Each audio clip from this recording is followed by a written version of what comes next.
कह रहा कि भारत में अफगान शासकों के शासन का निम्नलिखित में से कौन सा सही जो है कालानुक्रम है। बेसिकली आपके जो अफगान शासक थे उनका जो है कालानुक्रम पूछ रहा है। तो बताएंगे यहाँ पे क्या बने। बिल्कुल, गुड मॉर्निंग राज सिंह जी। बिल्कुल याद रखेंगे जो बहलोल लोधी जो था हमारा, बहलोल लोधी थे, उनका जो शासन था याद रखेंगे हमारे 1451 से लेकर के आपका 1489 तक था। और बात करेंगे सिकंदर लोधी की, तो सिकंदर लोधी जी का जो था हमारा 1489 से आपका जो था 1517 तक था। और इसके बाद जो इब्राहिम लोधी है, इनकी बात करेंगे, इनका जो शासन काल था तो हमारा 1517 से लेकर के आपका याद रखें 1526 तक था। तो यहाँ पे जो बनेगा आपका ऑप्शन नंबर बिल्कुल सी राइट बनेगा। जो पहले आपका जो है बहलोल लोधी, फिर इसके बाद सिकंदर लोधी, फिर इब्राहिम लोधी। तो ऑप्शन नंबर सी बिल्कुल यहाँ पे आपका राइट बनेगा। और ये सभी जितने थे हमारे बहलोल लोधी, सिकंदर लोधी और आपके इब्राहिम लोधी, ये सारे लोधी वंश के जो है आपके शासक थे, जो कि हमारे सारे सभी लोग जो थे हमारे अफगान से संबंधित थे। तो आपका ऑप्शन नंबर बिल्कुल सी यहाँ पे आपका राइट बनेगा। बिल्कुल राज सिंह जी आपका राइट है। अगला क्वेश्चन क्या कह रहा है, सेकंड नंबर कह रहा है 1857 ईस्वी के विद्रोह के संदर्भ में निम्नलिखित में से कौन सा सही युग्म सुमेलित नहीं है। तो बताना इसमें कौन सा आपका सही युग्म सुमेलित नहीं है। आपके ऑप्शन यहाँ पे दिए हुए बताएंगे सभी लोग। बिल्कुल, तो यहाँ पे जो बनेगा आपका ऑप्शन नंबर बिल्कुल सी राइट बनेगा। कानपुर, बिल्कुल कानपुर से संबंधित याद रखें वक्त खान नहीं थे, बल्कि आपके कौन थे, नाना साहब थे। तो यहाँ पे आपका ऑप्शन नंबर बिल्कुल सी राइट बनेगा। बाकी जगदीशपुर से आपके कुंवर सिंह थे और बरेली से आपके खान बहादुर, लखनऊ से बेगम हजरत में। तो ऑप्शन नंबर बिल्कुल आपका सी राइट बनेगा। बिल्कुल राज सिंह जी आपका राइट है। थर्ड नंबर क्या कह रहा है देखेंगे, कह रहा है स्वयं को सिकंदर ए सानी दूसरा सिकंदर कहने वाला सुल्तान कौन था। तो बताएंगे सिकंदर ए सानी कहने वाला सुल्तान कौन था।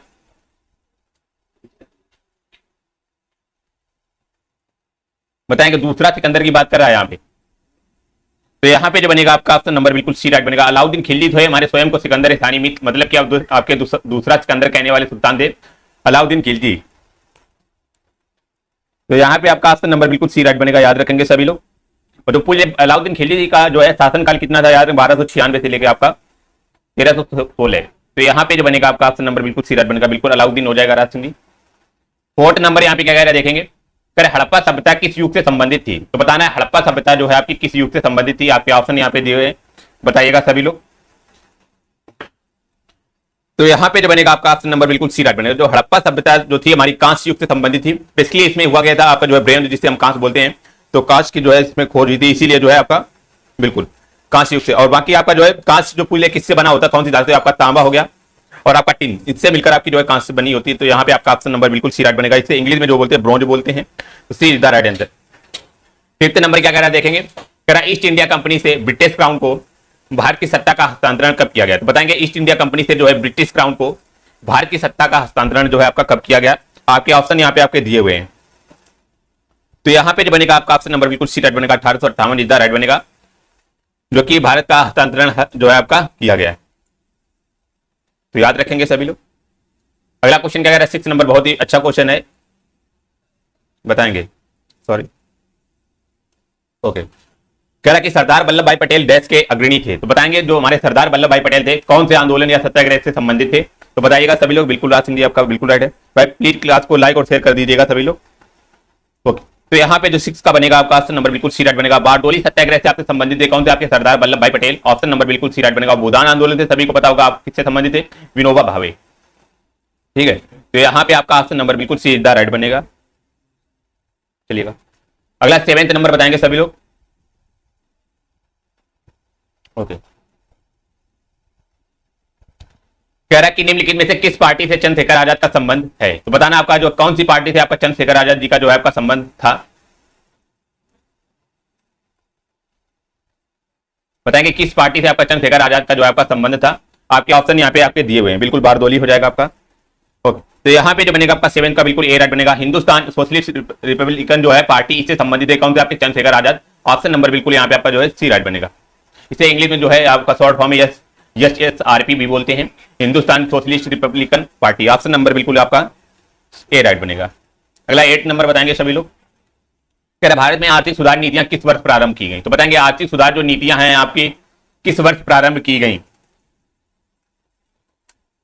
ओके, तो यहाँ पे आपका ऑप्शन नंबर बिल्कुल सी राइट बनेगा। जो आर्थिक सुधार नीतियां हैं वो हमारी 1991 में 91 में आपकी जो है बिल्कुल। गुड मॉर्निंग अनाया जी। तो 90 जो है 1991 में आपकी प्रारंभ की गई। और पूछ ले कि उस टाइम के प्रधानमंत्री कौन थे हमारे, तो याद रखेंगे प्रधानमंत्री जैसे हमारे पीवी नरसिम्हा राव जी थे, ठीक है। तो यहां पे आपका ऑप्शन नंबर बिल्कुल सी राइट बनेगा। अगला 9 नंबर बताएंगे सभी लोग। कह रहे वर्ष 1918 में महात्मा गांधी सूती कपड़ा कारखानों के मजदूरों के बीच सत्याग्रह आंदोलन चलाने वाला देश जहां पहुंचे हैं। तो बताएंगे जो 1918 में महात्मा गांधी जी के द्वारा जो सूती कपड़ा कारखानों के मजदूरों के बीच जो है सत्याग्रह आंदोलन चलाने वाले कहां पहुंचे थे, आपके ऑप्शन यहाँ पे दिए हुए बताएंगे सभी लोग। ओके, तो यहाँ पे जो बनेगा आपका ऑप्शन नंबर बिल्कुल डी राइट बनेगा, जो कि गुजरात के अहमदाबाद में सत्याग्रह आंदोलन चलाने वाले कहां पे अहमदाबाद में पहुंचे थे। बिल्कुल, ये बेसिकली जो आंदोलन चलाया गया था, तो याद रखेंगे ये कपड़ा मिल जो है, कपड़ा मिल के मालिकों के विरुद्ध जो है आपका चलाया गया था। और यहाँ पे जो है गांधी जी ने पहली भूख हड़ताल जो है यहाँ पे की थी आपके इस आंदोलन में। तो यहाँ पे आपका ऑप्शन नंबर बिल्कुल डी राइट बनेगा। याद रखेंगे पूछ ले कि गांधी जी ने पहली भूख हड़ताल जो है आपके कब की थी, तो याद रखें मजदूरों के बीच जो सत्याग्रह आंदोलन हुआ था तब हुई थी। ऑप्शन नंबर डी यहाँ पे आपका राइट हो जाएगा। बिल्कुल राज सिंह जी आपका राइट है। अगला क्वेश्चन बताएंगे 10th नंबर क्या करें, बहुत ही प्यारा क्वेश्चन है आपका, इंपॉर्टेंट क्वेश्चन, आयोग सभी को पता भी होगा ये। ओके, कह रहे गदर पार्टी के संस्थापक कौन थे, तो बताएंगे गदर पार्टी जो है आपके उसके संस्थापक कौन थे, आपके ऑप्शन यहाँ पे दिए हुए हैं। बिल्कुल, तो यहाँ पे जो बनेगा आपका ऑप्शन नंबर बिल्कुल आपका बी राइट बनेगा, सोहन सिंह बाकान जो है बाकना। सोहन सिंह बाकना जो है ये हमारे गदर पार्टी के संस्थापक थे, सोहन सिंह बाकना। ऑप्शन नंबर बिल्कुल बी आपका राइट हो जाएगा। अगला क्वेश्चन बताएंगे सभी लोग 11 नंबर क्या कह रहा है, कह रहा है अपसौर तथा अथवा सूर्य तथा पृथ्वी के मध्य जो है आपकी अधिकतम दूरी किस जो है की स्थिति कब होती है। तो बताएंगे सूर्य और बेसिकली सूर्य और पृथ्वी के मध्य जो आपकी अधिकतम मैक्सिमम डिस्टेंस जो है आपकी कौन से दिन होती है, जिसे अपसौर भी बोलते हैं। याद रखेंगे सभी लोग, ये क्वेश्चन पूछ लेता कि अपसौर कब होता है, तो यार सूर्य और पृथ्वी के जो है आपके मध्य अधिकतम दूरी जो है ये हमारी अपसौर होती है, ये कौन सी डेट को मनाई जाती है। तो यहाँ पे 11th का आपका ऑप्शन नंबर बिल्कुल बी राइट बनेगा। 4 जुलाई को जो है आपकी सूर्य और पृथ्वी के मध्य की अधिकतम दूरी और जिसे हम अपसौर बोलते हैं, ऑप्शन नंबर बिल्कुल आपका बी राइट बनेगा। यहाँ पे याद रखेंगे सभी लोग। ओके, चलिए, और बेसिकली इस दिन क्या होता है कि आपकी जब पृथ्वी से दूर होगा सूर्य, तो आपका जो है एक तरह से टेम्परेचर जो है पृथ्वी का वो कम होगा। तो यहाँ पे आपका ऑप्शन नंबर बिल्कुल बी राइट बनेगा। बिल्कुल राज सिंह जी 4 जुलाई हो जाएगा। भाई प्लीज वीडियो को लाइक और शेयर कर देंगे जो लोग नए हो। 12 नंबर क्या कह रहा है, दक्षिण भारत का सर्वोच्च शिखर निम्नलिखित में से कौन सा है। तो बताएंगे दक्षिण भारत का सर्वोच्च शिखर कौन सा है। तो यहाँ पे 12th का जो बनेगा आपका ऑप्शन नंबर बिल्कुल बी राइट बनेगा, जो कि दक्षिण भारत का सर्वोच्च शिखर अनाईमुदी जो है आपका केरल में पड़ता है। और ये बहुत ही अच्छा जो है यहाँ पे आपका जो है टूरिस्ट प्लेस भी आपका अनाईमुदी। तो यहाँ पे आपका ऑप्शन नंबर बिल्कुल बी राइट बनेगा। और ये बेसिकली आपका जो है दक्षिण से लेकर आपके पश्चिमी घाट तक अनाईमुदी पहाड़ी तक ये फैला हुआ है अनाईमुदी। तो एक तरह से आपका टूरिस्ट प्लेस भी आपका ऑप्शन नंबर बी यहाँ पे आपका राज सिंह जी बिल्कुल आपका राइट हो जाएगा। फिर 13 नंबर बताएंगे, सौर मंडल का सबसे अधिक गर्म ग्रह कौन सा है। तो बताएंगे सौर मंडल का, हमारे सौर मंडल का सबसे अधिक जो है आपका गर्म ग्रह पूरा आपका कौन सा है। ओके जी, राज सिंह का सबसे पहले आपका जो है राइट आंसर आया है। तो यहाँ पे 13 का जो बनेगा आपका बी राइट बनेगा, आपका जो है शुक्र ग्रह जो है आपका बिल्कुल राइट बनेगा। बेसिकली यहाँ पे होता क्या है, जो शुक्र ग्रह है उसमें आपके जो है कार्बन डाइऑक्साइड CO2 की जो है यहाँ पे मात्रा सबसे अधिक पाई जाती है, इसीलिए सबसे अधिक गर्म ग्रह है। ऑप्शन नंबर बिल्कुल बी आपका राइट हो जाएगा। 14 नंबर बताएंगे, कह रहा है निम्नलिखित में से किस राज्य की सीमा म्यांमार से नहीं लगती है। तो बताएंगे कौन सी राज्य की सीमा जो है आपकी म्यांमार से नहीं लगती है। हमने बताया पेट के जितने भी एग्जाम में जितनी भी आपके सीमाओं से क्वेश्चन बन सकते हैं, जैसे बांग्लादेश से सीमा, आपका चीन से सीमा, जितनी भी याद रखेंगे यूपी से रिलेटेड जितने भी आसपास के क्षेत्र हैं उनसे आपको बिल्कुल रट के क्वेश्चन जाने हैं। तो म्यांमार से कौन सी आपके राज्य की सीमा नहीं लगती है। तो यहाँ पे 14 का जो बनेगा आपका ऑप्शन नंबर बिल्कुल सी राइट बनेगा, मेघालय। बाकी नागालैंड, मिजोरम, मणिपुर ये तीनों की सीमाएं जो आपकी म्यांमार से लगती है। ऑप्शन नंबर बिल्कुल यहाँ पे आपका सी राइट बनेगा। ओके, अगला 15 नंबर बताएंगे, पंपास जो है आपका चारागाह कहां स्थित है। तो बेसिकली ये पूछा कि पंपास जो हमारे घाट के एक मैदान होते हैं वो कहां पे स्थित है। तो यहाँ पे बताना बहुत ही अच्छा क्वेश्चन है, इंपॉर्टेंट क्वेश्चन है, आई होप सभी को पता भी होगा ये 15 का। तो यहाँ पे आपका ऑप्शन नंबर बिल्कुल सी राइट बनेगा। दक्षिण अमेरिका में जो है आपका पंपास जो है आपके घाट के मैदान कहां पे आपका दक्षिण अमेरिका में है। ऑप्शन नंबर बिल्कुल आपका जो है सी राइट बनेगा। 16 नंबर बताएंगे, कह रहे 20 सूत्रीय गरीबी उन्मूलन कार्यक्रम किस पंचवर्षीय योजना के दौरान शुरू किया गया। तो बताएंगे 20 सूत्रीय जो है गरीबी उन्मूलन कार्यक्रम किस पंचवर्षीय योजना के दौरान जो है आपका शुरू किया गया। आपके ऑप्शन यहाँ पे आपके दिए हुए हैं। तो यहाँ पे जो बनेगा आपका ऑप्शन नंबर बिल्कुल सी राइट बनेगा। जो बेसिकली आपकी 5वीं पंचवर्षीय योजना है ये हमारी कब से कब तक हुई थी। तो याद रखेंगे ये हमारी 1974 से लेकर आपका 1979 तक हुई थी। और ये हमारे 20 सूत्रीय गरीबी उन्मूलन कार्यक्रम जो है, तो यहाँ पे आपका ऑप्शन नंबर बिल्कुल सी राइट बनेगा। 17 नंबर बताएंगे, कह रहा है निम्नलिखित में से कौन सा कथन सत्य है, कौन सा कथन इसमें बताना है कि आपका सत्य है। आपके दो कथन ये आपके दिए हुए हैं तो बताएंगे सभी लोग। ओके, कह रहा कि मुद्रा संकुचन के समय मुद्रा का मूल्य बढ़ता है तथा वस्तुओं की मूल्य गिरती है। दूसरा कथन कह रहा है मुद्रास्फीति के समय मुद्रा का मूल्य गिरता है तथा वस्तुओं की केवल जो है मूल्य बढ़ते हैं। तो बेसिकली आपके दोनों कथन राइट है, क्योंकि मुद्रा जब संकुचन होता है, संकुचन का मतलब कि आपके कम होना या सिकुड़ना के समय जो है मुद्रा का मूल्य तो बढ़ता है बट वस्तुएं की मूल्य जो आपकी गिर जाती है। तो बिल्कुल आपका राइट है, पहला तो आपका राइट है। दूसरा क्या कह रहा है मुद्रास्फीति, मुद्रास्फीति के समय जो है मुद्रा का मूल्य गिरता है तथा वस्तुओं के मूल्य बढ़ जाते हैं, तो आपका ये भी राइट है। तो यहाँ पे आपका दोनों कथन राइट हो जाएंगे। ऑप्शन नंबर बिल्कुल सी इज द राइट बनेगा। 18 नंबर बताएंगे, फिर भारत की राष्ट्रीय आय की गणना कौन करता है। तो बताएंगे भारत की राष्ट्रीय आय की गणना कौन करता है। ये कई बार आपको क्लास में बताया गया क्वेश्चन है, जो लोग डेली क्लास से ले रहे होंगे तो उन्हें पता होगा। बताएंगे राष्ट्रीय आय की गणना जो है आपका कौन करता है। तो यहाँ पे 18 का जो बनेगा आपका ऑप्शन नंबर बिल्कुल बी राइट बनेगा, जिसे केंद्रीय सांख्यिकी संगठन जिसे CSO ये जो है राष्ट्रीय आय की गणना करता है। ऑप्शन नंबर बिल्कुल यहाँ पे आपका सी राइट बनेगा। और फिर यहाँ पे एक इंपॉर्टेंट क्वेश्चन की केंद्रीय सांख्यिकी संगठन जो है हमारे ये CSO, इसकी स्थापना किस वर्ष हुई थी। तो याद रखें 1951 में हुई थी इसकी स्थापना, और इसका मुख्यालय जो है आपका कहां पे है, न्यू दिल्ली।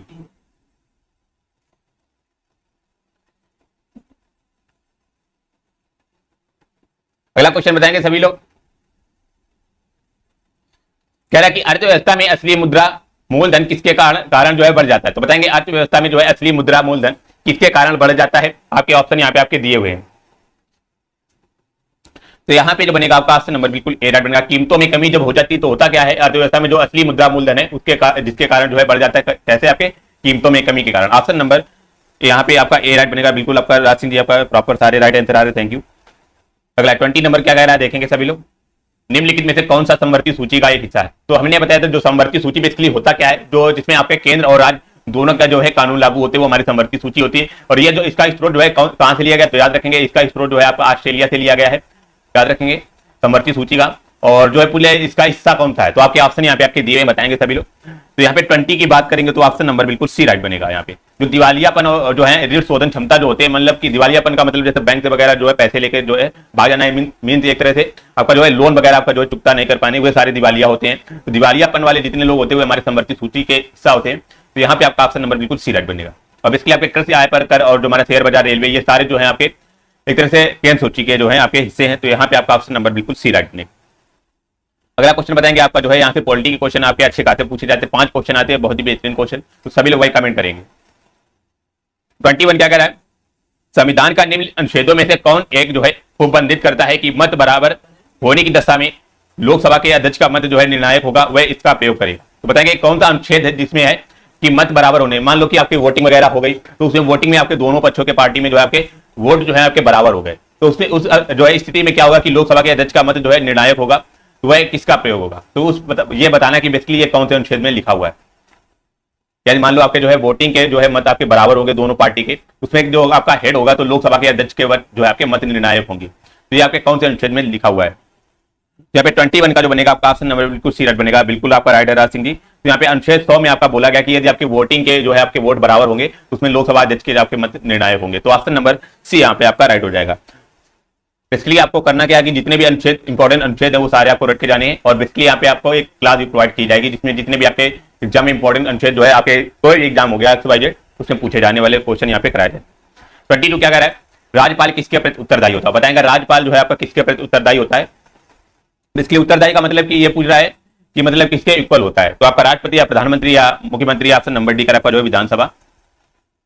तो यहाँ पे आपका ऑप्शन 22 का जो बनेगा, ओके, यहाँ पे आपका ए राइट बनेगा। राष्ट्रपति, राज्यपाल जो है आपका राष्ट्रपति का उत्तरदायी होता है। जिस प्रकार आपका केंद्र में जो है राष्ट्रपति का जो है एक तरह से कार्य होता है, उसी प्रकार जो है राज्य में राज्यपाल का जो है आपका कार्य होता है। और ये किस अनुच्छेद में बताया गया, तो याद रखेंगे ये अनुच्छेद नंबर जो है हमारा 155, अनुच्छेद नंबर 155 में आपका बात की गई है। तो यहाँ पे आपका ऑप्शन नंबर बिल्कुल ए राइट बनेगा।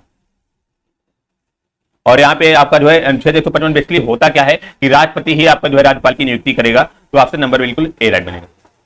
अगला 23 नंबर बताएंगे, कह रहा पंचायती राज विषय है। तो बताएंगे पंचायती राज विषय जो है आपका किस सूची का है। तो आप देख सकते हैं कि यहाँ से सूची से भी आपके कई क्वेश्चन बन रहे हैं। तो आपको जो है केंद्र सूची, राज सूची और समवर्ती सूची, ये तीनों आपकी सूचियां जो है आपको रट के जानी है। आपको कोई जो है आपका एक क्वेश्चन यहाँ से देखने को जरूर मिलेगा। तो यहाँ पे जो बनेगा आपका ऑप्शन नंबर बिल्कुल सी राइट बनेगा। राज सूची का विषय, और ये पूछे कौन से अनुच्छेद में बताया गया, तो याद रखेंगे अनुच्छेद हमारा जो है 40, उसमें बताया गया है कि जो हमारा पंचायती राज विषय जो है ये हमारा राज सूची का है। तो ऑप्शन नंबर बिल्कुल आपका सी राइट बनेगा। 24 कह रहा सर्वोच्च न्यायालय में सेवानिवृत्ति की आयु क्या है? तो बताएंगे जो हमारा सर्वोच्च न्यायालय जिसे हाई कोर्ट बोलते हैं, सॉरी सुप्रीम कोर्ट बोलते हैं, सर्वोच्च न्यायालय को सुप्रीम कोर्ट बोलते हैं, हाई कोर्ट को आपको उच्च न्यायालय बोलते हैं। तो सुप्रीम कोर्ट में जो सेवानिवृत्ति की आयु है वो बेसिकली क्या है? आपके ऑप्शन यहाँ पे आपके दिए हुए हैं, बताएंगे सभी लोग। तो यहाँ पे 24 का जो बनेगा आपका ऑप्शन नंबर बिल्कुल सी राइट बनेगा। सॉरी यहाँ पे 65 वर्ष, बिल्कुल ओके। हाँ जी, यहाँ पे 24 का आपका ऑप्शन नंबर बिल्कुल सी राइट बनेगा। 65 वर्ष जो है आपकी सर्वोच्च न्यायालय की है सेवानिवृत्ति की आयु।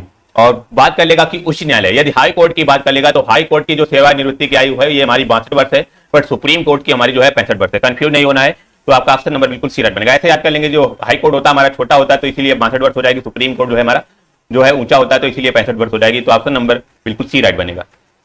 25 नंबर बताएंगे सभी लोग, क्या कह रहे हैं? कह रहे हैं अनुच्छेद 352 के अधीन लागू आपात स्थिति के दौरान निम्नलिखित में से कौन से संवैधानिक उपबंध निलंबित हो जाते हैं? तो बताएंगे जो अनुच्छेद हमारे 352 है उस जो है एक तरह से ये हमारी आपात की स्थिति है, तो इस दौरान जो हमारे संवैधानिक उपबंध जो है कौन कौन से निलंबित हो सकते हैं? आपके ऑप्शन यहाँ पे आपके दिए हुए हैं, तो बताएंगे सभी लोग।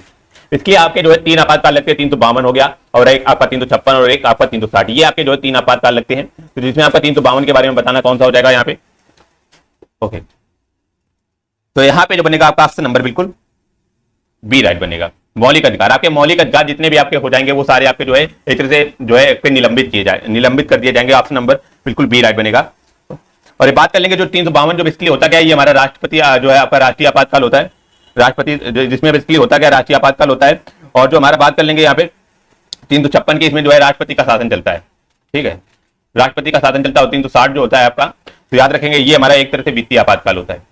तो यहाँ पे आपका आपके जो है बिल्कुल बी राइट बनेगा, याद रखेंगे सभी लोग। अगला क्वेश्चन यहाँ पे साइंस के क्वेश्चन भी आपके अच्छे खासे पूछे जाते हैं, आपके 5 क्वेश्चन ये भी आपके पूछे जाते हैं, जिसमें आपके फिजिक्स केमिस्ट्री जो है आपकी बायो तीनों क्वेश्चन पूछे जाते हैं। तो बताएंगे पहला क्वेश्चन क्या है, लोहे को खुले में छोड़ने पर उस पर जो भूरी परत जम जाती है उसे क्या कहते हैं? बेसिकली आपको आप लोगों ने देखा होगा यदि लोहे को खुला छोड़ दें, जैसे बारिश वगैरह धूल बाहर या छोड़ दें, उसमें क्या होगा कि भूरी परत जो है आपके जम जाती है, उसे क्या बोलते हैं? तो यहाँ पे आपका ऑप्शन नंबर बिल्कुल डी राइट बनेगा। बेसिकली उसे हम क्या बोलते हैं? जंग बोलते हैं। ऑप्शन नंबर डी यहाँ पे आपका राइट हो जाएगा। एक क्वेश्चन यहाँ से एक ये भी बनता है कि यदि मान लो लोहे के टुकड़े पे यदि आपकी जंग लग जाती है तो उसका वेट क्या होगा? तो उसका वेट जो है आपका बढ़ जाएगा।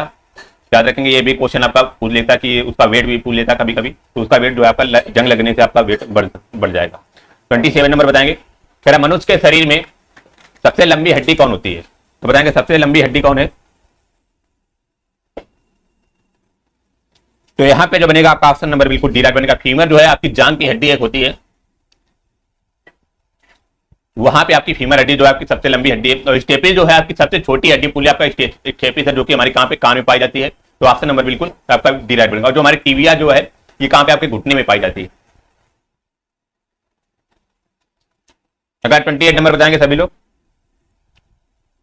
पहला पेट, पेट मतलब पीईटी। पीईटी एक बहुत सुपरिचित प्रकार का डैश है, इसका प्रयोग जो है आपका बोतल बनाने के लिए किया जाता है। बताना है क्या है ये हमारा? तो यहां पे जो बनेगा आपका ऑप्शन नंबर बिल्कुल सी राइट बनेगा। पॉलिएस्टर, जो हमारा पेट जो है जिसे पीटी बोलते हैं, एक बहुत सुपरिचित जो हमारा एक प्रकार का क्या है पॉलिएस्टर है, जिसका उपयोग जो है आपका बोतल बनाने के लिए किया जाता है। तो हमने बताया जितने भी आपके यूनिक क्वेश्चन होते हैं वो सभी आपको जो है याद करके जाने, क्योंकि यूनिक क्वेश्चन आपके अधिकतर पूछे जाते हैं एग्जाम में। तो इस टाइप के क्वेश्चन आपको बिल्कुल रट लेने हैं। तो पॉलिएस्टर इज द राइट बनेगा। ये भी क्वेश्चन बन सकता है कि बोतलें जो है आपकी कौन से प्लास्टिक से बनती है? तो याद रखें पॉलिएस्टर एक नाम की प्लास्टिक होती है, उसी से आपकी बोतलें जो है आपकी बनाई जाती है। पहले 29 नंबर बताएंगे, कह रहे विटामिन बी1 का रासायनिक नाम क्या है? मोस्ट इंपॉर्टेंट क्वेश्चन आपका, विटामिन भी आपको रट के जाने, एक क्वेश्चन जरूर यहां से पूछा जाएगा। तो 29 का जो बनेगा आपका बिल्कुल, तो यहाँ पे आपका ऑप्शन नंबर बिल्कुल ए राइट बनेगा। आपका विटामिन बी1 का नाम जो है रासायनिक नाम क्या है? आपका थायमिन है। और कुल यहाँ से जो बी1 की कमी से कौन सा रोग होता है? तो याद रखें बेरी बेरी नामक एक आपका रोग होता है, क्योंकि विटामिन जो है विटामिन बी1 की कमी से होता है। तो यहाँ पे आपका ऑप्शन नंबर ए आपका राइट हो जाएगा। 30 नंबर बताएंगे सभी लोग, कह रहे कि कौन सी निष्क्रिय गैस वातावरण में सबसे अधिक मात्रा में मौजूद है? बताएंगे कौन सी जो आपकी निष्क्रिय गैस जो है आपका वातावरण जो हमारी इन्वायरमेंट में सबसे ज्यादा मौजूद है? बताना सभी जो है ऑप्शन आपके दिए हुए हैं। तो यहाँ पे जो बनेगा आपका ऑप्शन नंबर बिल्कुल डी राइट बनेगा। Argon is the right answer बनेगा, जो कि हमारी निष्क्रिय गैस है और जो हमारी जो है वातावरण सबसे ज्यादा पाई जाती है, कौन सी आपकी आर्गन गैस। ऑप्शन नंबर बिल्कुल डी राइट बनेगा। याद रखेंगे सभी लोग, निष्क्रिय गैस की बात कर रहा है यहाँ पे। ओके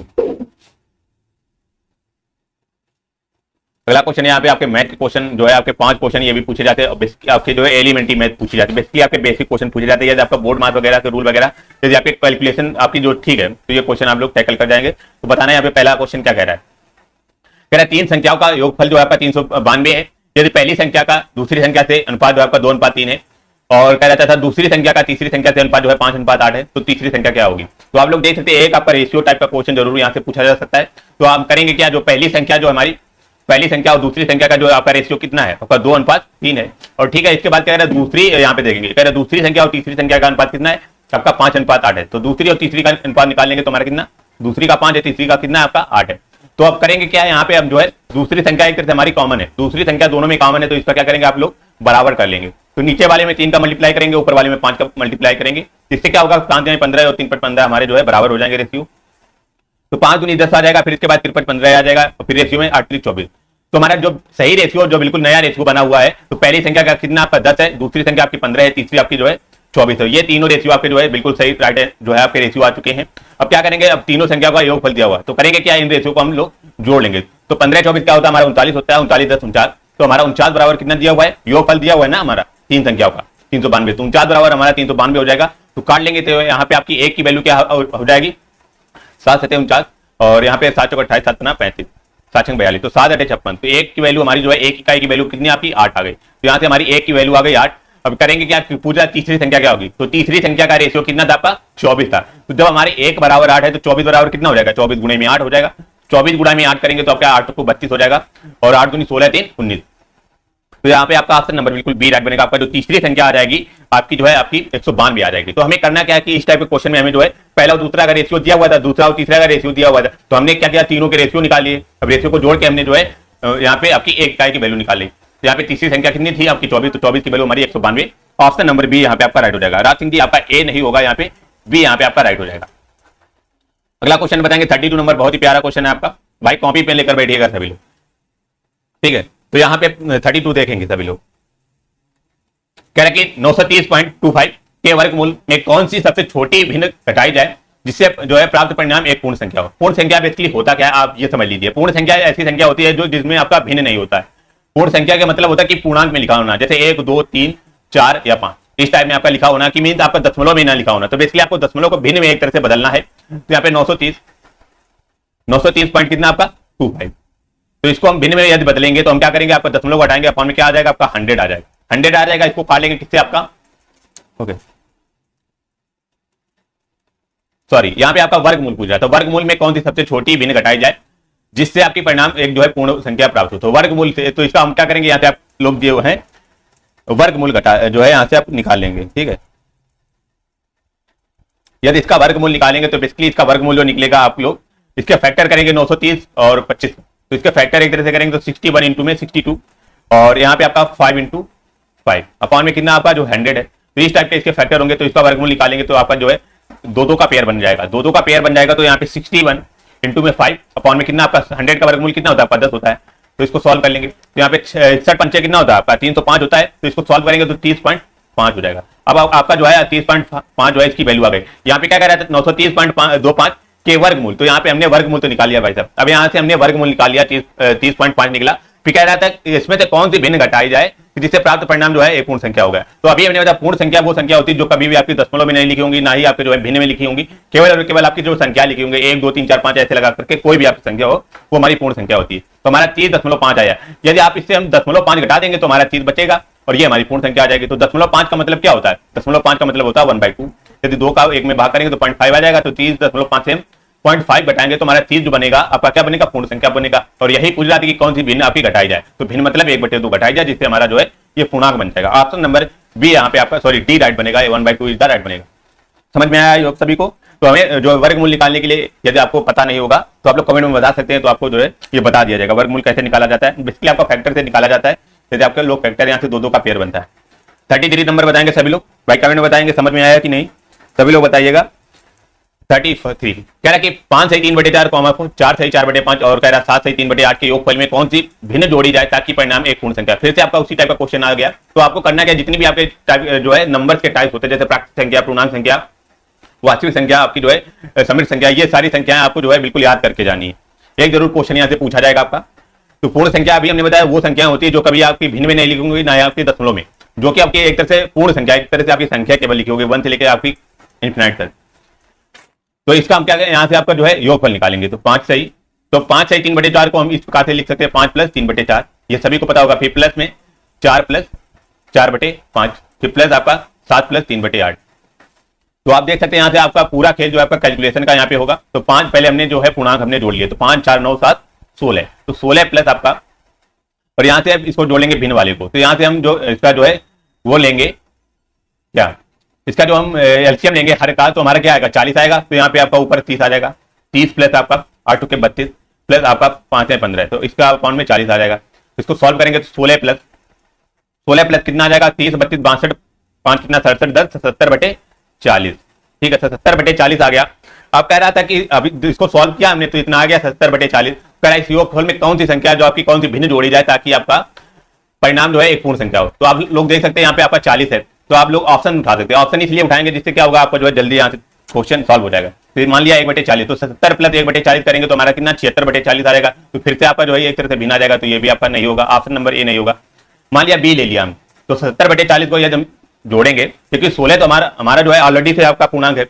अब 70/40 में प्लस 3/40 जोड़ेंगे, तो 70 3 कितना होता है आपका जो है 80 होता है, 80/40, तो इसको 40 से 80 करके हमारा कितना 2 बचा, तो ये तो हमारा पूर्णांक हो गया। तो आपका बी ऑप्शन बी हो सकता है। आगे भी चेक कर लेंगे, तो 1/10, तो 1/10 करेंगे तो ये भी आपका नहीं होगा। डी करेंगे 1/20, तो इसको हर बराबर करेंगे 270, 2 कितना हो जाएगा 79, तो डी भी नहीं होगा। तो यहाँ पे आपका ऑप्शन नंबर बिल्कुल बी राइट बनेगा। यदि इन संख्याओं में यदि हम 3/40 जोड़ेंगे तो हमारा जो आंसर आएगा वो पूर्ण संख्या आएगा, तो ऑप्शन नंबर बिल्कुल बी राइट बनेगा। जब भी इस तरह से आपका क्वेश्चन पूछा जाए तो हमने क्या करना है कि जो भिन्न वाली संख्या को अलग जोड़ लेना है, पूर्णांक को अलग जोड़ लेना है। तो ऑप्शन नंबर बी यहाँ पे आपका राइट हो जाएगा। 34 आपका जो है यहाँ से परसेंटेज का क्वेश्चन आ चुका है, बहुत ही अच्छा क्वेश्चन। कह रहा बजट से पहले किसी कार की कीमत 30% बढ़ाई जाती है और कह रहा बजट में फिर 10% बढ़ाई जाती है। कार की कीमत में जो है आपकी कुल प्रतिशत वृद्धि बताना है। मान लो कोई आप लोग जो है वगैरह कार वगैरह आपको खरीदने गए, तो उसकी मतलब की कार की जो है ऑलरेडी कीमत जो आपकी 30% बढ़ाई गई। फिर इसके बाद किया गया कि उसके बजट में भी आपकी 10% बढ़ा दी गई। पहले जो आपकी कीमत जो है आपकी 30% बढ़ गई, फिर जो जितना भी आपका मनी दे रहे थे उसमें भी आपका 10% बढ़ाकर दिया है। तो कह रहा कि कार की कीमत में कुल प्रतिशत वृद्धि क्या होगी। ओके, तो ऐसे क्वेश्चन में करना क्या, हमने बताया था आपको जो है ये फ्रिक्शन आपको याद है। 30% की फ्रिक्शन क्या होती है सभी को पता होगा, 3/10 होती है, और 10% की फ्रिक्शन क्या होती है आपकी 1/ आपका कितना 10 होती है। तो यहां से हम जो है सॉल्व कर लेंगे जो है कैसे आएगा आपका। तो पहले जो आपकी कार की कीमत कितनी आपकी थी 3 जो है 30% बढ़ गई, तो 10 से हमारा कितना हो गया आपका 13 हो गया। फिर कह रहा कि बजट में 10% बढ़ गई, तो बजट हमारा कितना था 10 था, 10 से हमारा कितना हो गया 11 हो गया। तो ये हमारा बजट बढ़ गया, ठीक है, और ये हमारा जो है आपकी जो है एक तरह से कीमत बढ़ गई कार की। तो हमारा यहाँ से इसको मल्टीप्लाई कर लेंगे तो ये कितना आ जाएगा आपका 100 आ जाएगा, 13 गुना 11 करेंगे तो हमारा 143 आ जाएगा। तो कह रहा है कि कार की कीमत में कुल प्रतिशत बढ़ती। तो हमारी कार की पहली जो हमारी कीमत थी, पहले कीमत हमारी कितनी थी 100 थी। अब जो ये लेने गया है कार खरीदने गया है तो इसकी कीमत कितनी आपकी 143 हो गई। तो बाद में तो हमारा कितना बढ़ा है भाई 43 बढ़ा है। 43 किस पे बढ़ा आपका 100 पे बढ़ा, 100 पे बढ़ा। तो 100 पे जितनी भी आपकी कोई भी वस्तु बढ़ती है वही इसकी परसेंटेज होती है। तो 100 पे कितना आपका 43 बढ़ा, तो 43% जो है उसकी कीमत में वृद्धि हो जाएगी। तो ऑप्शन नंबर बी आपका यहाँ पे आपका राइट बनेगा। बिल्कुल, गुड मॉर्निंग राधे जी। तो ऑप्शन नंबर बिल्कुल आपका बी राइट बनेगा। 35 नंबर बताएंगे सभी लोग, बताइएगा सभी लोग यहाँ पे क्या कह रहा है क्वेश्चन।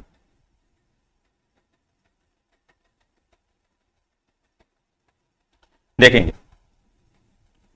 कह रहा है यदि 27 की पावर x इक्वल टू आपका 9/3 की पावर x, तो x पावर 1/x पावर 4 का मान क्या है। तो हमें करना क्या है बेसिकली आपकी x की वैल्यू निकालनी है। x की वैल्यू निकाल के अब इसको जो है सॉल्व कर लेंगे। तो यहाँ से x की वैल्यू कैसे निकलेगी आप लोगों ने पढ़ा होगा कि इस टाइप के क्वेश्चन में हमें क्या करना होता है क्रॉस मल्टीप्लाई करना होता है। तो क्रॉस मल्टीप्लाई करेंगे तो यहाँ पे बेसिकली हो क्या रहा है आप लोगों ने पढ़ा होगा कि यदि आपकी जो है बेस जो है आपका बराबर होगा, मान लो जो है ये हमारा 1 पावर x है इंटू में आपका जो है 1 पावर y है। यदि आपका बेस बराबर है तो आपकी जो है घाते जो है ये आपकी जो पावर जो है आपस में जुड़ जाती है, तो 1 पावर x प्लस y हो जाएगा। सेम फंडा यहाँ पे हो रहा है। तो 27 पावर x क्या लिख सकते हैं आपका 27 का तो हम 3 की पावर 3 लिख सकते हैं, ठीक है, ये तो समझ में आ गया होगा। तो 27 की पावर x को लिख सकते हैं 3 की पावर 3 इक्वल में 9/3 की पावर x। तो अब करेंगे क्या, इसको जो है क्रॉस मल्टीप्लाई कर देंगे क्योंकि यहाँ पे अब हमारा जो है बेस बराबर हो गया। तो 3 की पावर 3 अपान में 3 की पावर x हमारे जोड़कर क्या हो जाएगा 3 की पावर 4x बराबर 9 हो जाएगा। यहाँ पे आपका 9 हो जाएगा यहाँ पे। अब यहाँ से हमने जो है 9 को क्या लिख सकते हैं याद रखेंगे, अभी हमने बताया। तो यहाँ पे हमें बेस बराबर करना है। बेस जब तक बराबर नहीं होगा तब तक हमारी जो है घातें जो है आपकी पावर जो है आपकी बराबर नहीं होंगी। तो 9 को हम क्या लिख सकते हैं 3 की पावर 2 जो है लिख सकते हैं। तो यहाँ पे हमारा जो बेस जो है 3 और 3 आपका जो है बराबर हो गया है। तो यहाँ पे आप जब आपका बेस बराबर हो गया तो आपकी घाते भी जो है बराबर हो जाएंगी। तो 4x बराबर कितना हो जाएगा आपका 2 हो जाएगा। 4x बराबर 2 हो जाएगा। यदि यहाँ से हमने x की वैल्यू निकाली तो x बराबर कितना हो जाएगा 2/4 मतलब 1/2 हो जाएगा। तो x की वैल्यू हमारी 1/2 आ गई। अब पूछ क्या रहा था कि तो 1/x⁴ का मान ज्ञात करना है। तो 1/x⁴ का मान ज्ञात करना है। तो यहाँ पे हम जो है इसको ले लेंगे। तो x की वैल्यू हमारी कितनी निकली 1/2। तो 1/2 की पावर 4 ये लिख सकते हैं। ओके, थोड़ा सा क्लियर। तो यहाँ पे हमने जो है 1/1 जो 1/x⁴ है तो इसमें हम लिख सकते हैं 1/1/2 की पावर 4। तो ये हमारा जो आ गया आपका जो है आप लोगों ने पढ़ा होगा कि जो हमारी अपॉन में होती है जब आपकी जो है एक तरह से आपका जो बटे में संख्या लिखी होती है हमारी उलट जाती है जो है पलट जाती है। तो यहाँ पे 1/2 की पावर 4 का मतलब हो जाएगा 1/1/16 है। तो यहाँ पे हमारा जो इसको सॉल्व करेंगे तो हमारा टोटल आएगी वैल्यू कितनी आपकी 16 आ जाएगी। तो यहाँ पे जो बनेगा आपका ऑप्शन नंबर बिल्कुल डी राइट बनेगा। तो यहाँ पे आपका जो 1/x⁴ की वैल्यू जो आ गई आपकी 16 बनेगी। ऑप्शन नंबर बिल्कुल डी राइट बनेगा। आपको करना क्या है जब जैसे आपका क्वेश्चन ये जो है पावर सर्च इंडिसेस वाले जो हमारे घातांक करने वाले क्वेश्चन होते हैं तो उसमें करना क्या है आपके जो है बेस बराबर करने होते हैं जिससे आपकी घाते जुड़ जाएंगी और मल्टीप्लाई हो जाएंगी। तो यहाँ पे आपका ऑप्शन नंबर बिल्कुल डी राइट बनेगा। 16 इज द राइट बनेगा। 35 का आपका डी राइट बनेगा। यहाँ पे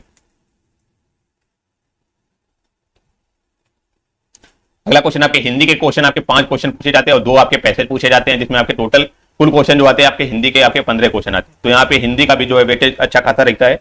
बताएंगे यहाँ पे व्याकरण के आपके 5 क्वेश्चन यहाँ पे बताना है। कह रहा है कि कुल का अर्थ जो है वंश होता है। बताएंगे कुल का अर्थ जो है आपका वंश होता है परंतु इसी के समरूपी कुल का अर्थ बताना है यहाँ पे क्या होता है। तो बताएंगे कुल का अर्थ यहाँ पे क्या होगा। यदि कुल जो है इसका अर्थ वंश होता है तो कुल का अर्थ क्या होगा। तो यहाँ पे बताने है सभी को। ओके चलिएगा यहाँ पे आपका बी राइट बनेगा। आपका कुल का जो अर्थ होता है ये हमारा किनारा होता है। ऑप्शन नंबर बिल्कुल बी आपका राइट हो जाएगा। जो कि इसके पर्यायवाची भी होते हैं। किनारा का पर्यायवाची क्या होता है तट भी होता है याद रखेंगे तीर भी होता है कगार भी इसे बोल सकते हैं। ये सारे इसके पर्यायवाची होते हैं। तो ऑप्शन नंबर बी यहाँ पे आपका राइट बनेगा। बिल्कुल आपका जो है किनारा राइट हो जाएगा। 37 कह रहे जय का निम्नलिखित में से कौन सा सही विलोम शब्द है। तो बताना जय का विलोम शब्द पूछा। विलोम शब्द का मतलब होता है एक तरह से विपरीत शब्द। तो 37 का यहाँ पे क्या बनेगा आपका डी बिल्कुल यहाँ पे आपका राइट बनेगा। जय का मतलब हो जाएगा पराजय। जय का मतलब होता है जीत होना। पराजय का मतलब आपकी हार होना। तो ऑप्शन नंबर डी यहाँ पे आपका राइट हो जाएगा। बिल्कुल पराजय बिल्कुल राधे जी आपका राइट हो जाएगा।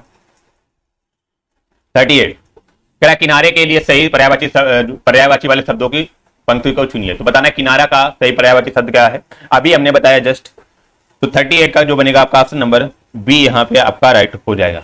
जो तट हो गया तीर हो गया कगार हो गया ये सारे हमारे किनारे के पर्यायवाची होते हैं। ऑप्शन नंबर बी यहाँ पे आपका राइट हो जाएगा। 39 शुद्ध वाक्य को चुनना है। यहाँ पे शुद्ध वाक्य को चुनना है। कौन सा आपका वाक्य शुद्ध है। आपके ऑप्शन यहाँ पे आपके दिए हुए हैं। जब भी आपका जो है वह शब्द आह शब्द इस टाइप के शब्द लगे होंगे तो इसके बाद आपका जो विस्मय बोधक चिन्ह लगाया जाता है। तो आपके सी और डी जो है आपके ऑप्शन वैसे ही गलत होंगे क्योंकि यहाँ पे आपका डी में क्वेश्चन मार्क लगा हुआ है और सी में आपका जो है कॉमा लगा हुआ है। तो ये आपके सी और डी नहीं होंगे बच्चा ऑप्शन नंबर ए और 2 इसमें बताना आपका कौन सा सही होगा। तो 39 की बात करेंगे तो यहाँ पे आपका ऑप्शन नंबर बिल्कुल बी राइट बनेगा। वह कितना सुंदर दृश्य है। वह कितना सुंदर दृश्य है। तो ऑप्शन नंबर बिल्कुल यहाँ पे आपका बी राइट बनेगा। बाकी ए इसलिए राइट नहीं बनेगा क्योंकि वह कितना सुंदर दृश्य है। तो है मतलब एक तरह से बहुवचन की श्रेणी में आ जाता है। तो दृश्य जो मतलब की हो गया तो एक तरह से हमारे जो अनकाउंटेबल जिसे हम बोल सकते हैं या जो है ये संज्ञा हो जाएगी मतलब एक वाचक जो है आपका जो है सर्वनाम हो जाएगा। तो यहाँ पे आपका ऑप्शन नंबर बिल्कुल बी राइट बनेगा। 40 नंबर बताएंगे। कह रहे महोत्सव का संधि विच्छेद बताना है। यहाँ पे क्या बनेगा सभी लोग बताएंगे और यहाँ पे ये बताना है यहाँ पे आपकी कौन सी संधि भी होगी। तो महोत्सव का संधि विच्छेद और इसकी संधि भी बताइएगा सभी लोग क्या होगा। तो यहाँ पे जो बनेगा आपका ऑप्शन नंबर बिल्कुल बी राइट बनेगा। महा प्लस उत्सव इधर राइट बनेगा जो कि महोत्सव का संधि विच्छेद है। और यहाँ पे आपकी संधि की बात कर लेंगे तो आपकी कौन सी गुण संधि बनेगी। तो ऑप्शन नंबर बी यहाँ पे आपका राइट हो जाएगा। चलिए अगला क्वेश्चन बताएंगे। 46 नंबर आपका जो है रीजनिंग के क्वेश्चन आपके 5 क्वेश्चन पूछे जाते हैं। बहुत ही बेसिक क्वेश्चन बताएंगे सभी लोग। कह रहा कि प्रकाश सीता से लंबा है। अमर जो है आपका कपिल से लंबा है लेकिन उतना लंबा नहीं जितना कि सीता है। प्रबोध प्रकाश से लंबा है। इनमें से सबसे नाटा और नाटी कौन। नाटा का मतलब होता है सबसे छोटा। तो बेसिकली क्या बोल रहा था प्रकाश सीता से लंबा। जितना बोल रहा है उतना आप लोग करते रहिएगा। प्रकाश जो है किससे आपका लंबा है सीता से। ठीक है सीता से। फिर कह रहा अमर जो है आपका कपिल से लंबा है। तो अभी अमर का इधर अलग ले लेंगे। अमर को अलग ले लेंगे जो कि हमारा किससे कपिल से लंबा है। कह रहा लेकिन उतना लंबा नहीं है जितना कि सीता। देखिए ध्यान से पढ़िएगा। कह रहा उतना लंबा जो है आपका अमर के बारे में बात कर रहा है। अमर जो है कपिल से लंबा है लेकिन उतना लंबा नहीं है जितना कि सीता मतलब सीता से छोटा है। सीता से छोटा कौन अमर है। तो ये तो कंफर्म हो गया कि सीता के बाद आएगा अमर। ठीक है फिर कह रहा कि प्रमोद जो है आपका प्रकाश से लंबा। तो प्रमोद जो है प्रकाश से लंबा तो प्रकाश तो ये भाई साहब तो इससे लंबा कौन हो जाएगा प्रबोध हो जाएगा। और यहाँ से आपका कंफर्म हो गया कि जो आपके अमर जो है अमर भाई साहब हैं वो आपके जो है सीता से छोटे हैं। तो यहाँ पे सीता के बाद कौन सा अमर आ जाएंगे। अमर के बाद आपके कौन से? कपिल आ जाएंगे। तो आपका जो है पूरा बेसिक जो ये बना हुआ है, प्रबोध के बाद प्रकाश, फिर सीता, फिर अमर, फिर कपिल। तो यहाँ पे जो बनेगा पूरा क्या क्या कह रहा था, इसमें से सबसे छोटा कौन है? तो सबसे छोटा कौन है? कपिल इज द राइट बनेगा। ऑप्शन नंबर यहाँ पे आपका डी राइट बनेगा। बाकी सबसे बड़े की बात कर लेता कौन? आपके प्रबोध जी हो जाते। तो यहाँ पे आपका ऑप्शन नंबर डी राइट हो जाएगा। डी होगा बिल्कुल आपका जो है Raj Singh ji. Kapil is the right बनेगा, बिल्कुल राज सिंह जी। अगला क्वेश्चन बताएंगे 47 नंबर। आपको क्या करना है, एबीसीडी का जो आपका ए से लेकर जेड तक जितने भी आपके कोड होते हैं वो आपको टिप्स पे होने चाहिए, बिल्कुल रटे होने चाहिए, तभी इस टाइप के क्वेश्चन आप लोग कर सकते हैं। कह रहा है यार किसी संकेतिक भाषा में ओरल को 3196 लिखा जाता है तो रिटेन को उसी भाषा में कैसे लिखा जाएगा? तो बताएंगे सभी लोग।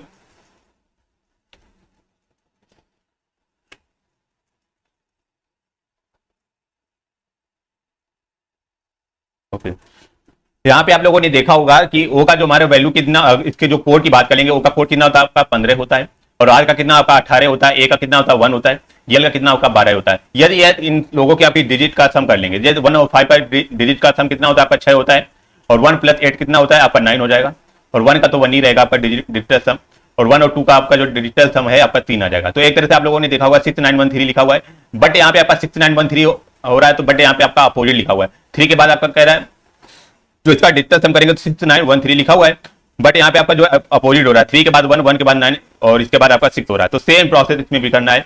डब्ल्यू का कोड कितना होता है आपका 23 होता है, तो यहाँ पे आपका कितना आ जाएगा 5 आ जाएगा, और रिटेन का कितना आपका जो है आर का 18 होता है, तो यहाँ पे आपका 9 हो जाएगा, आई का तो 9 होता है, टी का कितना होता है 20 तो 2 आ जाएगा, फिर 2, फिर 5, एन का कितना होता है आपका 4 होता है तो 5 आ जाएगा। तो इसका ये आपका आंसर नहीं होगा, 599255 ये नहीं होगा, इसका अपोजिट होगा। तो यहाँ से हमारा जो हो जाएगा कितना हो जाएगा 5, फिर 5, फिर 2, फिर 2, फिर 9 और 9 फिर 5। तो देखेंगे ये जो है आपका आंसर किसमें दिया हुआ है, कौन से ऑप्शन में है आपका। तो यहाँ पे जो बनेगा आपका ऑप्शन नंबर बिल्कुल डी राइट बनेगा, 5522995। तो ऑप्शन नंबर बिल्कुल आपका जो है डी राइट बनेगा। सर यूपी जी के भी करवाएगा, बिल्कुल आ जाइए। यहाँ पे आपकी सारी क्लासें आपकी प्रॉपर चलेंगी। बाकी आपका practice set is the must है, तो आपको प्रैक्टिस सेट जरूर करते रहेगा। बाकी आपकी टॉपिक वाइज क्लासें यहाँ पे आपका 2-3-4 दिन में आपका शेड्यूल सारा पता चल जाएगा। करेंगे क्या, जितने भी आप प्रैक्टिस सेट कर रहे हैं, तो प्रैक्टिस सेट से ये अंदाजा आपको होगा कि कौन से टॉपिक से कितना क्वेश्चन पूछा जा रहा है, तो उसी प्रकार को जो ध्यान में रखते हुए सारी क्लासें चलाए जाएंगे। आपको यहाँ पे कचड़ा जो है आपको पढ़ने को नहीं मिलेगा, सारे एग्जाम ओरिएंटेड क्वेश्चन मिलेंगे यहाँ पे बिल्कुल।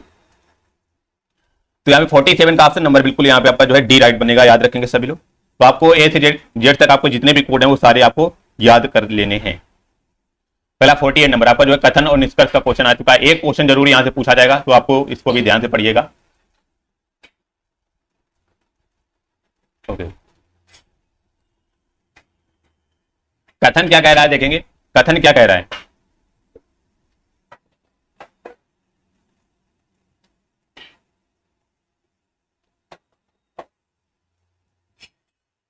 चलिए, कह रहा है कि कथन कह रहा है कि क्या यह आवश्यक है कि शिक्षा को व्यवसायोन्मुख होना चाहिए। मतलब ये बात कर रहा है कि जो शिक्षा जो हमारे एजुकेशन है उसको व्यवसाय बना लेना चाहिए, इसलिए कथन में बात ये कर रहा है। तो कथन में बात ये कर रहा है, तो देखेंगे तर्क में क्या होगा।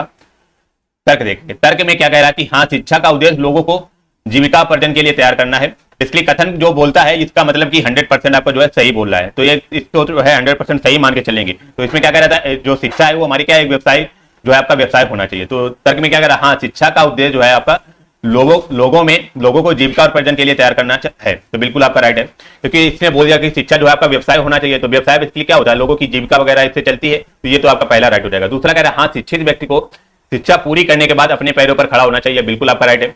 जो हमारे शिक्षित व्यक्ति होते हैं उन्होंने शिक्षा पूरी करने के बाद अपने पैरों पर खड़ा होना चाहिए। मतलब आपका कोई भी आपका बिजनेस वगैरह आप लोग एक तरह से व्यवसाय कर सकते हैं, कोचिंग वगैरह आप लोग क्लासेस चला सकते हैं, तो ये भी आपका बिल्कुल राइट है। तीसरा कह रहा है नहीं शिक्षा केवल ज्ञान प्राप्ति के लिए ही होनी चाहिए। बिल्कुल गलत बात है, क्योंकि इसने स्टार्टिंग में ये बोल दिया कि शिक्षा जो है आपका व्यवसाय से रिलेटेड होनी चाहिए। चलिए फोर्थ क्या कह रहा है देखेंगे, कह रहा है नहीं कोई कृषि कार्य भी कर सकता है जहां शिक्षा आवश्यक नहीं है। तो बिल्कुल गलत बात है, क्योंकि यहाँ से कृषि की तो कोई बात ही नहीं की गई, एग्रीकल्चर के बारे में तो कोई बात ही नहीं की गई। तो आपका फोर्थ तो वैसे ही गलत हो गया। तो आपके पहला और दूसरा तर्क बिल्कुल आपका राइट है। तो ऑप्शन नंबर ए यहाँ पे आपका राइट हो जाएगा। बिल्कुल आसिफ जी आपका राइट है। भाई प्लीज वीडियो को लाइक कर दें, जिन लोगों ने लाइक नहीं किया है लाइक कर दीजिएगा। 49 नंबर बताएंगे आपका जो है ब्लड रिलेशन का क्वेश्चन है। एक क्वेश्चन जरूर यहाँ से जो है आपका मिलेगा ब्लड रिलेशन का। अगला क्वेश्चन क्या कह रहा है कि जो है मनमोहन प्रवीण का भाई है। तो मनमोहन जो है ये हमारे हम बना लेंगे, वो किसके भाई हैं, आपके प्रवीण के भाई हैं। तो आप जो है प्रवीण के भाई हैं कौन, आपके मनमोहन। कह रहा प्रवीण जो है प्रवीण की एकमात्र बहन की माँ, प्रवीण की जो मान लो एकमात्र जो है बहन होगी, तो बहन की माँ जो हो जाएंगी प्रवीण के बहन की माँ, तो ये बहन होगी बहन की माँ, माँ की माँ। यही तो कह रहा कि जो है प्रवीण की एकमात्र बहन की माँ मनमोहन से किस प्रकार संबंधित। तो ये मनमोहन और प्रवीण जो आपस में भाई हैं, तो इनके भाई की बहन जो होगी तो वही मनमोहन की भी बहन होगी। तो ये मनमोहन की क्या होंगी, नानी होंगी ना, जो हमारी मम्मी की जो है मम्मी होती है वो क्या होती है, नानी तो होती है। तो यहाँ पे आपका ऑप्शन नंबर बिल्कुल ए राइट बनेगा। तो ऑप्शन नंबर ए बिल्कुल आपका नानी इधर राइट बनेगा, याद रखेंगे। अगला 50 क्वेश्चन क्या कह रहा है देखेंगे। आपका जो है एक क्वेश्चन आपका डीआई का यहाँ से आपको देखने को मिलेगा, चलेगा। आपको डीआई जो है यहाँ पे सबसे ज्यादा वेटेज जो आपका डीआई का रहता है, यहाँ पे लगभग आपके 20 क्वेश्चन आपके पूछे जाते हैं। तो जिसकी जो अच्छी पकड़ होगी डीआई पे उसका स्कोर बहुत ही अच्छा आएगा। तो आप लोग करना क्या है, डीआई की जितनी भी प्रैक्टिस हो सके वो आपको करनी है। तो सभी लोग भाई ध्यान से देखिएगा। कह नीचे दिए ग्राफ का अध्ययन कर प्रश्न का उत्तर दें। आपके जो है एक तरह से आपका ये ग्राफ दिया होगा, इससे आपके 2-4 क्वेश्चन आपके पूछे जाएंगे। 50 नंबर कह रहा 6 घंटे की अवधि में एक कार की यात्रा, मतलब कि कोई एक कार है उसके 6 घंटे की अवधि जो है टाइम होता है, उसमें आपकी कार की यात्रा दी गई है। तो ये जो आपकी डिस्टेंस है, इधर आपकी जो है दूरी दी गई है 50 किलोमीटर, 100 किलोमीटर, 150 किलोमीटर। इधर आपका जो समय दिया हुआ है 1 घंटा, 2 घंटे, 3 घंटे, 4 घंटे, 5 घंटे, 6 घंटे। और ये आपकी जो है देखते रहते पॉइंट है। मान लो यहाँ से आपकी ओ पॉइंट से आपकी कोई कार चली है, तो पहले आपकी ए पॉइंट से गई, फिर इसके बाद बी पे गई, फिर इसके बाद आपकी सी पे गई, फिर इसके बाद डी पे गई। तो ये एक तरह से हमारे जो है एक तरह से स्थान है, डेस्टिनेशन जिसे बोलते हैं, जहां जहां आपकी कार गई है। तो ये आपकी जो है दूरी हो जाएगी, ये समय हो जाएगी। तो आपको ग्राफ तो आपको सही से समझ में आ गया होगा। इसके बाद चलिए क्वेश्चन की तरफ चलते हैं। तो पहला क्वेश्चन यहाँ पे क्या कह रहा है देखेंगे सभी लोग। कह रहा है बिंदु ए से बी के मध्य कार द्वारा चली गई दूरी, कुल दूरी क्या होगी। तो बताना है बिंदु ए से और बी के मध्य आपकी जो कार की दूरी बताना क्या होगी। तो हमने बताया दूरी जो है आपकी ये है और आपका ये समय है। तो आपकी जो है इनके बीच की दूरी पूछा कितनी है। तो भाई दूरी जो है इनके बीच की क्या होगी, आपके बराबर होगी, क्योंकि ये पॉइंट्स ए और बी पॉइंट्स आपस में क्या है, एक तरह से एक ही पॉइंट बने हुए हैं ना। क्योंकि ये हमारी 100 मीटर की दूरी, तो ए भी आपका 100 मीटर की दूरी चला है और बी भी आपका 100 मीटर की दूरी चला है। यदि इन दोनों का डिस्टेंस पूछ रहा है ना, इन दोनों के मध्य एक तरह से अंतर पूछ रहा है, तो ए और बी के बीच का अंतर कितना आपका 0 है। तो आपके इन दोनों के मध्य जो आपकी दूरी चली गई है आपकी 0 किलोमीटर ही चली हुई है। इसलिए हुआ क्या होगा कि मतलब कोई कार चली गई ए पॉइंट पे पहुंची होगी कार, तो वहां पे इसने जो है आपका 1 घंटे रेस्ट किया होगा, क्योंकि 2 बजे मान लो 2 बजे वहां पे पहुंचा होगा ए पॉइंट पे, वहां से फिर ये जो है 3 बजे चला होगा, तो 1 घंटे वहां पे रेस्ट किया होगा। तो उनके मध्य जो दूरी की बात कर लेगा तो 0 होगी, यदि टाइम की बात कर लेगा तो टाइम आपका 1 घंटे लगेगा। तो यहाँ पे आपका ऑप्शन नंबर डी आपका राइट हो जाएगा। समझ में आया सभी को, बिल्कुल डी इज द राइट बनेगा यहाँ पे। चलिए अगला क्वेश्चन यहाँ पे क्या करा आपका जो है, यहाँ से आपके जीके के क्वेश्चन आपके अच्छे खासे पूछे जाते हैं। पहला क्वेश्चन क्या कह रहा है देखिएगा सभी लोग, 61 कह रहा है केंद्रीय ग्लास एवं सिरेमिक अनुसंधान संस्थान कहां पे स्थित। तो बताएंगे केंद्रीय ग्लास का मतलब कांच, जो केंद्रीय कांच और एवं सिरेमिक जो है अनुसंधान कहां पे स्थित है, सॉरी संस्थान पूछ रहा है यहाँ पे कहां पे स्थित है। तो यहाँ पे जो बनेगा आपका ऑप्शन नंबर बिल्कुल बी राइट बनेगा आपका। तो बी आपका राइट बनेगा। जो खुर्जा जो है बेसिकली कहां पे आपका बुलंदशहर के आपका यूपी में, बुलंदशहर के आपका यूपी में है, जो कि आपका जो है केंद्रीय ग्लास एवं सिरेमिक अनुसंधान आपका जो है संस्थान स्थित है। ऑप्शन नंबर बी आपका राइट हो जाएगा, यहाँ पे याद रखेंगे सभी लोग, बिल्कुल बी आपका जो है राज सिंह का सबसे पहले राइट आंसर आया। Thank you Raj ji. अगला 62 क्या कह रहा है, बुद्ध चरित्रम महाकाव्य किसने लिखा। तो बताएंगे बुद्ध चरित्रम जो है आपका महाकाव्य किसने लिखा हुआ है। आपके ऑप्शन यहाँ पे आपके दिए हुए हैं। तो यहाँ पे जो बनेगा आपका ऑप्शन नंबर बिल्कुल ए राइट बनेगा। अश्वघोष सीधा राइट बनेगा। अश्वघोष जी के द्वारा जो आपका लिखा गया काव्य कौन सा आपका बुद्ध चरित्रम है। और ये जो पूछे कि अश्वघोष थे कौन, तो याद रखेंगे ये जो थे हमारे राजा कनिष्क जो थे उनके दरबारी जो थे आपके दरबारी कवि थे अश्वघोष। तो ऑप्शन नंबर बिल्कुल आपका जो है ए राइट बनेगा। अगला क्वेश्चन बताएंगे 63 नंबर क्या कह रहा है, निम्नलिखित में से कौन सा कर्नाटक का लोक नृत्य। तो बताना कर्नाटक का लोक नृत्य जो है आपका कौन सा हो जाएगा। तो यहाँ पे बात करेंगे तो इसका ऑप्शन नंबर बिल्कुल डी राइट बनेगा। जो कर्नाटक का लोक नृत्य है आई होप सभी को पता होगा यक्षगान हो जाएगा। और यहाँ से बात करेंगे जो यहाँ पे कर्नाटक राज्य की भाषा सबसे जो है आपकी भाषा कौन सी है, तो यहाँ की भाषा की बात करेंगे तो यहाँ की भाषा आपकी कन्नड़ हो जाएगी। तो यहाँ पे आपका ऑप्शन नंबर बिल्कुल डी राइट बनेगा। 64 नंबर बताएंगे सभी लोग, कह रहा भारत का शेक्सपियर जो है किसे कहा जाता है। तो बताएंगे भारत का शेक्सपियर बताना है यहाँ पे किसे कहा जाता है। तो ऑप्शन नंबर बिल्कुल आपका जो है सी राइट बनेगा। सी इज द राइट बनेगा, जो आपका कालिदास बिल्कुल आपका राइट हो जाएगा। और यहाँ से बात करेंगे जो एक तरह से कालिदास जो थे हमारे जो चंद्रगुप्त द्वितीय थे उनके 9 रत्नों में से लोग जो हैं ये हमारे एक थे कौन, कालिदास। और इनके द्वारा जो पूरी आपकी रचनाएं कौन कौन सी की गई, तो एक तो बहुत ही इनकी इंपॉर्टेंट अभिज्ञान शकुंतलम, अभिज्ञान शकुंतलम जो है इनके द्वारा लिखा गया एक तरह से आपका जो है ग्रंथ है। और मेघदूतम, ये दो आपके इनके द्वारा जो है लिखे गए आपके ग्रंथ है। तो ऑप्शन नंबर बिल्कुल बिल्कुल कन्नड़ बिल्कुल राजा जी। 65 कह रहा है स्टैचू ऑफ यूनिटी की ऊंचाई बताना क्या है। तो स्टैचू ऑफ यूनिटी की ऊंचाई बताना है यहाँ पे क्या बनेगी। और ये बताएंगे सभी लोग जो स्टैचू ऑफ यूनिटी है जो एक किस महान जो है महान की जो है आपके महामानव जी की है, तो बताना इसका नाम भी बताना। तो स्टैचू ऑफ यूनिटी जो है इसकी लंबाई की बात करेंगे तो आपकी 182 मीटर है। और ये जो है आपकी स्टैचू ऑफ यूनिटी जो है आपके सरदार वल्लभ भाई पटेल इनकी जो है आपकी ये मूर्ति बनाया गया और है कहाँ पे, ये नर्मदा नदी के किनारे पर है। और ये हमारी दुनिया की पूरी विश्व की दूसरी सबसे ऊंची जो है आपकी ये आपकी मूर्ति भी है। कौन सी आपकी statue of unity. Option number बिल्कुल डी राइट बनेगा। बिल्कुल सरदार वल्लभ भाई पटेल। अगला क्वेश्चन बताएंगे 66, the accidental prime minister. Important question आपका जो है, आप लोग देख सकते हैं एक क्वेश्चन आपका बुक का भी यहाँ से पूछा जाता है, तो आप लोग बुक के जितने भी इंपॉर्टेंट बुक्स हो वो आपको याद कर लेनी। द एक्सीडेंटल प्राइम मिनिस्टर पुस्तक के लेखक कौन है? तो बात करेंगे यहाँ पे 66 का, क्या बताएंगे सभी लोग? तो बी यहाँ पे आपका राइट हो जाएगा, संजय बारू। संजय बारू इधर राइट बनेगा, जो कि हमारे द एक्सीडेंटल प्राइम मिनिस्टर के लेखक है। अगला 67 नंबर बताएंगे, कह रहा चिदम्बरा पर ज्ञानपीठ पुरस्कार प्राप्त हुआ। तो बताएंगे चिदम्बरा पर जो आपका ज्ञानपीठ पुरस्कार प्राप्त हुआ, तो यहाँ पे क्या बनेगा 67 का आपका बिल्कुल बी राइट बनेगा। सुमित्रा नंदन पंत इधर राइट बनेगा, जो चिदम्बरा जो है इनको जो है ज्ञानपीठ पुरस्कार भी मिला था। और पूछ ले यहाँ पे कौन से ईयर में मिला था, ये भी कई बार से क्वेश्चन पूछ सकता है। 1968 में मिला था, तो ऑप्शन नंबर बिल्कुल आपका जो है बी राइट बनेगा। अगला क्वेश्चन बताएंगे 68, फिर आप कह रहा ब्रेल लिपि के जनक बताना कौन है? तो बताएंगे ब्रेल लिपि जो है आपके इसके जनक बताना है, यहाँ पे कौन से है? तो यहाँ पे आपका ऑप्शन नंबर बिल्कुल बी राइट बनेगा। जो आपकी ब्रेल लिपि है बेसिकली है क्या, जो हमारे जो एक तरह दृष्टि जिन्हें आपका दिखा नहीं सकता है, ये बोल सकते हैं कि अंधे लोगों को पढ़ने लिखने की आपकी जो ये लिपि है, कौन सी आपकी ब्रेल लिपि है, जिसके जनक कौन है? आपके Louis Braille is the right बनेगा, जो कि हमारे कहाँ के लुइस ब्रेल, ये इनका जो जन्म की बात करेंगे तो ये हमारे फ्रांस के हैं। तो यहाँ पे आपका ऑप्शन नंबर बिल्कुल बी राइट बनेगा, बहुत ही अच्छा काम किया था इन्होंने, तो ऑप्शन नंबर बी आपका राइट हो जाएगा। अगला क्वेश्चन बताएंगे सभी लोग, ओके 69,